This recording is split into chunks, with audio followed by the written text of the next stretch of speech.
The stronger the emotional reaction you have to some experience in your life, the higher the emotional quotient, the more you pay attention to the cause. And the moment the brain puts all of its attention on the cause, it takes a snapshot, and that's called a memory.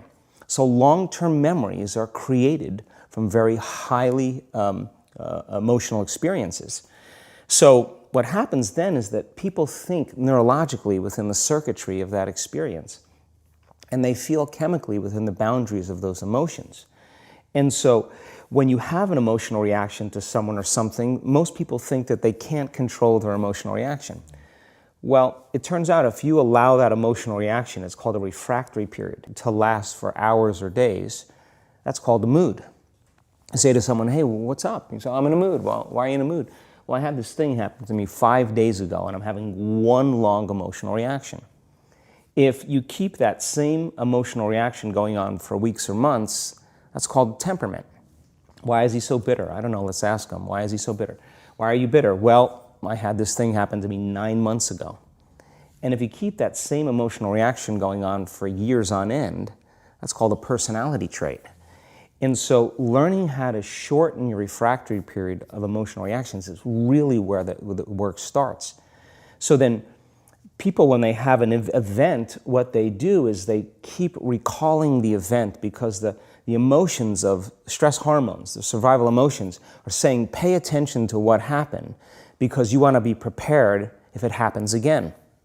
Turns out most people spend 70% of their life living in survival and living in stress. So they're always anticipating the worst case scenario based on a past experience. And they're literally, out of the infinite potentials in the quantum field, they're selecting the worst possible outcome and they're beginning to emotionally embrace it with fear. And they're conditioning their body into a state of fear. Do that enough times, body has a panic attack without you. You can't even predict it because it's programmed subconsciously. So then you say to the person, why are you this way? And they'll say, I am this way because of this event that happened to me 15 or 20 years ago. And what that means from a biological standpoint is that they haven't been able to change since that event.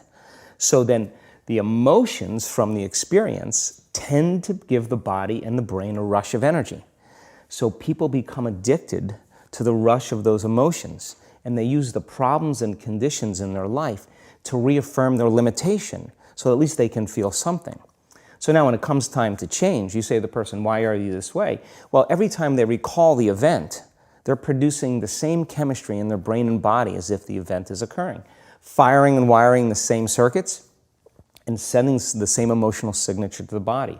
Well, what's the relevance behind that? Well, your body is the unconscious mind. It doesn't know the difference between the experience that's creating the emotion and the emotion that you're creating by thought alone. So the body's believing it's living in the same past experience 24 hours a day, 7 days a week, 365 days a year. And so then when those emotions influence certain thoughts, and they do, and then those thoughts create the same emotions, and those same emotions influence the same thoughts, now the entire person's state of being is in the past. So then the hardest part about change is not making the same choices you did the day before, period. And the moment you decide to make a different choice, get ready because it's going to feel uncomfortable.